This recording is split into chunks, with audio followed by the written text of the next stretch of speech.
asalaamaaleykum mbokk yi tey la àjjuma fukki fan ak ñett ci weeru tamxarit ci atum junni ak ñeenti téeméer ak ñeent fukk ak ñeent ci gàddaay yonent bi sallallahu alayhi wa sallam dëppoo fukki fan ak ñaar ci weeru ut ci atum ñaari junni ak ñaar fukk ak ñaar fukki fan ak ñett dafa bokk ci lim yu fàtt yi kon tey ci àjjuma ji rafetul. ñaanuk bis bi yow yàlla maa ngi lay ñaan nga musal ma ci seytaane mi nga xam ne danga koo dàq ci sa yërmande. allahumma inni a'uudu bika min ash-shaytaani rajim. xadiisu bis bi yonent bi sallallahu alayhi wa sallam nee na jaam bi du mucc ci seytaane lu dul ci tudd yàlla.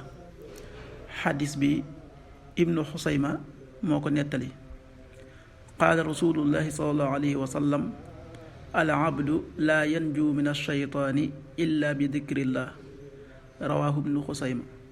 waxtu julli yi suba waxtu dana tàbbi juróomi waxtu yu tegal fanweeri simili ak juróom-ñeent, tisbaar benn waxtu wu tegal fanweeri simili ak juróom-ñett, tàkkusaan ñeenti waxtu wu tegal fanweeri simili ak juróom-ñett, timis juróom-ñaari waxtu wu tegal fanweeri simili ak benn, gee juróom-ñetti waxtu wu tegal ñeent fukki simili ak ñaar. loolu mooy waxtu julli ci Touba ak li ko wër. bu fekkee nekkoo Touba soo ko féetee penku ñaar fukk ak juróom-ñaari kilomètre ju ne wàññil benn simili, soo ko féetee sowwu ñaar fukk ak juróom-ñaari kilomètre ju ne yokkal benn simili, soo ko féetee gànnaar wala Saalum téeméeri kilomètre ju ne yokkal benn simili. jant bi dana fenk juróom benn waxtu yu tegal juróom fukki simili ak ñeent, di soo juróom-ñaari waxtu yu tegal ñaar fukki simili ak juróom-ñaar. yàlla na nu yàlla nangul te nangul leen amin.